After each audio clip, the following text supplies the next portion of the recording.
Now to the Gaza border, where tens of thousands of Israeli troops are preparing for what is expected to be a ground offensive. Israel's Defense Minister Yoav Gallant has told soldiers they will soon see Gaza from the inside. But their strategy remains unclear after the military hinted at ulterior means of offence. Well, joining me now to discuss this is former British Army Commander Richard Kemp. Richard, the invasion does appear to be imminent, does it not? I would imagine it is fairly imminent. Obviously, it will take place. If it does take place, it will take place at a time when the IDF decide that they're ready to go, and that depends on a number of things. I think their preparations of the ground forces are complete and have been for a few days, but they will be determined to write down Hamas and other terrorists in Gaza as much as they can from the air, as they've been doing. When they get to the point they feel they've done pretty much everything they can do from the air, and only then will they launch the forces into Gaza. Obviously, it's important that they destroy as much enemy as possible before the ground forces go in to make their task less difficult and less dangerous.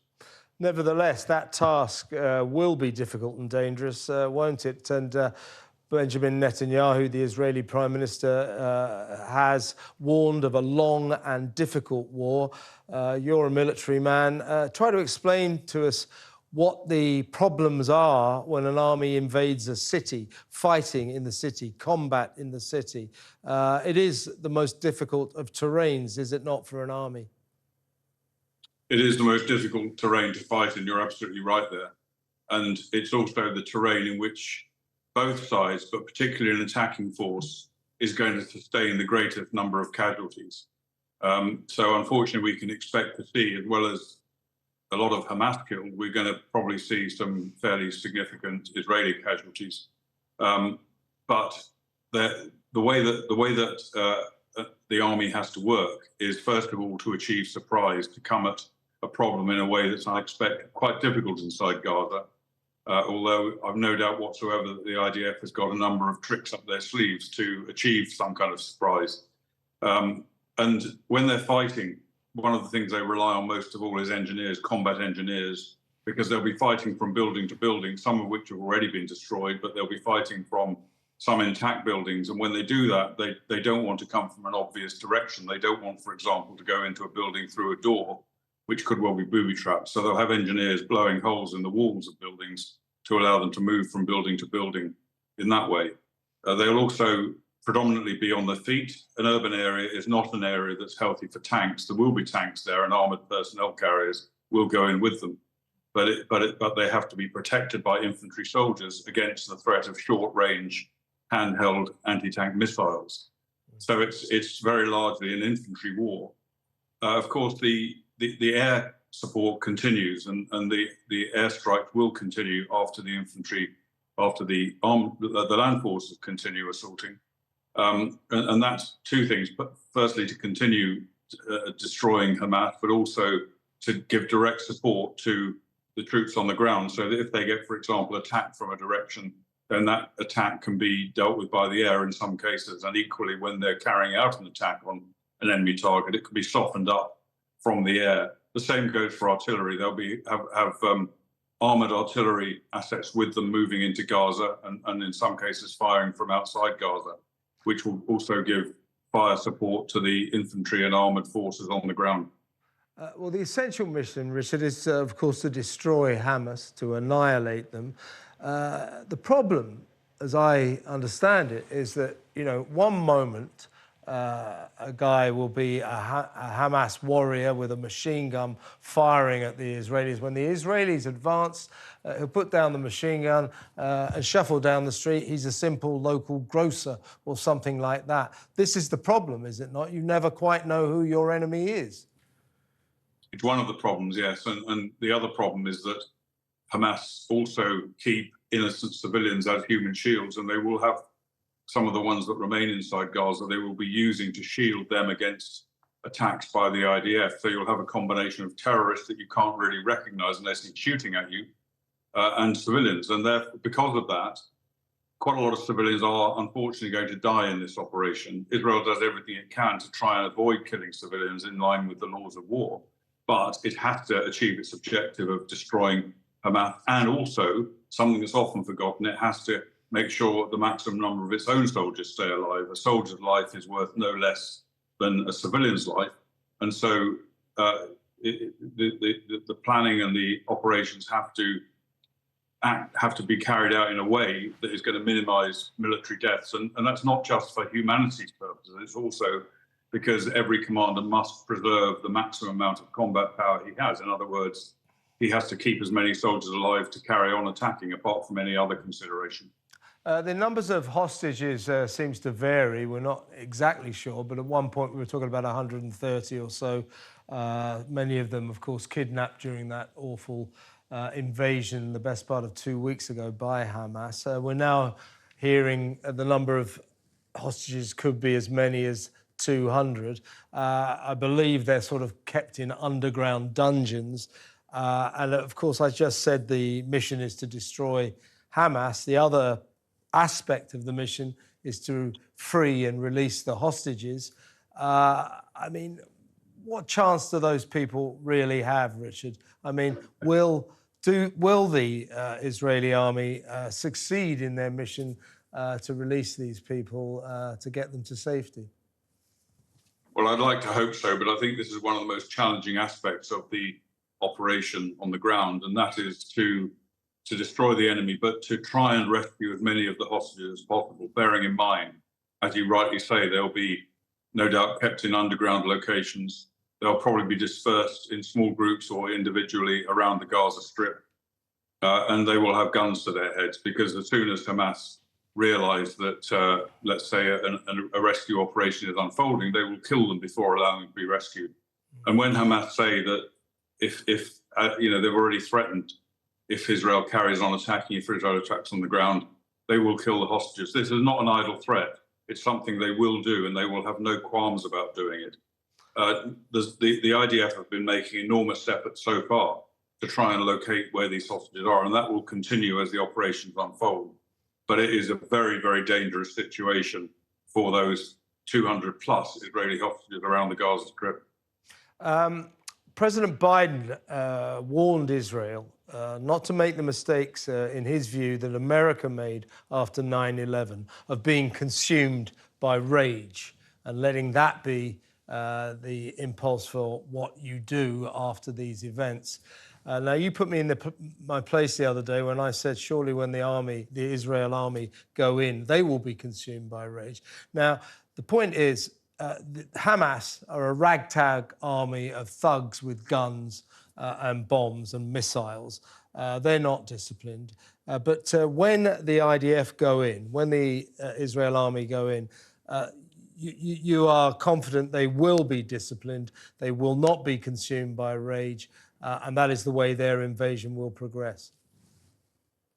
Well, I think they're very similar to the British Army. Professional soldiers, or conscripts, as many of the IDF are, they don't act from rage. They act in a disciplined way from the desire to destroy the enemy. And in the case of the IDF here, that is to protect their civilian population. Of course, there are occasions when soldiers get out of control in every army, including in the British Army, and that may well happen in this case. But their objective is to use disciplined, focused violence to inflict the maximum possible damage on the enemy. That's their objective. And I've spoken to many IDF soldiers around the Gaza border waiting to go in the last few days. And there's no question in my mind, these people are not consumed by rage and vengeance and retribution. They are intent on destroying the enemy in order to protect their people. They know what happened at the weekend. Obviously, they're outraged and enraged by it, but that will not be the determining factor. They're well-led and disciplined. Now, there will be, undoubtedly, there will be the normal anti-Israel propaganda campaign, which is only too often is reflected in UK media, in which the narrative is that these are crazed people who just want to kill everyone that moves. It's not like that. And they do take the most extraordinary steps to protect the lives of civilians on the battlefield, far more, I think, than any other army. But their overriding objective is to destroy Hamas. And protecting civilian lives is very important, but it does not come ahead of destroying the enemy. Their overriding objective is to kill the enemy. That's what they've got to do, and that's what they've got to be focused on. And if it means civilians have to die, unfortunately, that's the case. It's happened in warfare throughout history. It happened in Afghanistan. It happened in Iraq, despite massive efforts taken by our forces to prevent that happening. And I would urge your listeners and viewers to ignore the anti-Israel propaganda that has already spoken about and will talk even more after the ground invasion about Israeli war crimes, which are simply not happening. Can you, so we know the Israeli army, I think there's about 173,000 soldiers in the Israeli army and 300,000 reservists, all of whom have been called up. Rate them, if you will, as an army. How good an army is the IDF? I think they're a very effective army, and they're well regarded and highly respected by other Western armies. One thing we should bear in mind is that many of them, the vast majority of them, are conscripts, as well as reservists who are conscripts who are recalled to the colours to serve in situations like this. And that brings with it some limitations compared to professional soldiers. And low-level leadership, for example, low-level leaders are not as experienced and well-trained necessarily as their equivalents in the British Army. But that I don't think detracts greatly from their effectiveness and their capability. And one other factor I think we should remember about the IDF is that they have enormous training and operational practice, I would say, in dealing with this situation. In Judea and Samaria, otherwise known as the West Bank, they've been heavily involved in urban warfare over many years, and a lot of them have had practical experience of dealing with it. So I think that's a real benefit for them, although it's a tragic situation that led them to do that. And also, our troops, for example, were fighting thousands of miles away in Afghanistan and Iraq.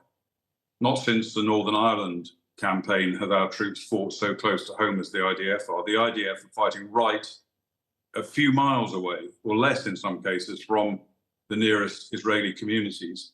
And I think that, that motivation, with in the back of their minds what happened 2 weekends ago, will give them an extra boost and an extra resources of courage. And it does take courage. These soldiers, they know what they're facing. They know they could be killed. They know they could suffer life-changing wounds. And I think that fact that they're fighting on their own doorsteps will give them greater courage and focus in doing what they're going to do. There are 2 American aircraft carriers in the Eastern Mediterranean and 2,000 American soldiers on the scene near Gaza. President Biden has pledged, full support, full aid and military support. What form will American military support take, do you anticipate? Well, the US have already provided Israel with reserves of particularly artillery ammunition and other types of ammunition as well, including aerial delivered munitions, to make up for the shortfall that's going to come as this war proceeds. So that's I think one of the major forms of support. They also are providing intelligence support. I would not, and the presence of the aircraft carriers is important because the reason they're there is to deter Iran from ordering Hezbollah in Lebanon to launch an attack against Israel. There has been intensification of attacks against Israel from the north, but I think that those aircraft carriers are in place to deter a major attack. And there are 150,000 plus missiles in southern Lebanon pointing at Israel. I would not expect, I don't know whether that will work. I mean, deterrence sometimes works, sometimes doesn't. It's not just a question of the enemy looking to say, okay, they've got this capability here, we better not do anything. They're also looking at the political will, i.e., are they going to use it? Are they likely to attack us with that capability, with the aircraft carriers and the aircraft? So that's the calculation they make, might or might not work. I would not expect in any foreseeable circumstances, even if the IDF end up on a 3-front war, let's say against Iranian-directed Hezbollah in Lebanon, Iranian-directed proxies in Syria, and Gaza itself, plus making a 4-front war, plus the the threat from the West Bank. Even if that happens, I would not expect the US to join in that fight. I think one thing we have seen recently is, yesterday, I believe it was, that there were some drones launched from Yemen by the Houthi, the Iranian-sponsored Houthi terrorist group, launched from Yemen against Israel, which were shot down by US naval assets. So in some senses, they've already joined the fight. But I think it's quite unlikely that we're certainly, I don't think, going to see American boots on the ground. Okay. And I think it's unlikely, not impossible, that we could see American air attacks on, for example, Hezbollah in the north. Okay, last question, Richard. Obviously, when the ground invasion does happen, an already tense situation will get a hell of a lot more tense. We're already seeing pretty fierce fighting between Israelis and Hezbollah on the Lebanese border. Iran is racking up the rhetoric by the day. Egypt's not happy. Jordan's not happy. When those troops roll into Gaza, how worried should we be that a full-scale Middle Eastern war will erupt? I think it's very unlikely to happen. Clearly, Iran has its hand in this, as I've been talking about, and therefore there might be direct operations involving Iran. For example, it might be necessary for Israel to carry out attacks directly against Iran, if depending on how the situation develops. But I think most Arab countries, most countries in the Middle East, whatever they might say publicly, and despite the kind of rallies we're seeing on the ground and the riots taking place in some Arab countries against Israel, despite all that, the Arab leaders want Israel to deal with Hamas. They know the threat Hamas poses, not just to Israel, but to the entire region, Hamas and its followers. And they want Israel to deal with that. So I don't think, obviously I don't have a crystal ball, but I'd be very surprised if any Arab governments join in this fight against Israel. One thing I would say, though, to your viewers and listeners in relation to this potential ground invasion, is that one of the most important factors of any form of war, particularly offensive operations, is surprise. Now, we've got a large army lined up on the border with Gaza. We've got a big threat from the north. Everyone's expecting Israel to go in the ground in Gaza. I wouldn't be surprised if Israel launched an attack against Hezbollah in the north first, before even they go in the ground in Gaza. I don't know that for sure, but it wouldn't surprise me. But one thing I would suggest is that, viewers and listeners expect the unexpected. So however Israel opens up this war, this campaign, the ground element, it will probably happen in a way that none of us are expecting. Former British Army Commander Colonel Richard Kemp, great to talk to you. Thank you so much.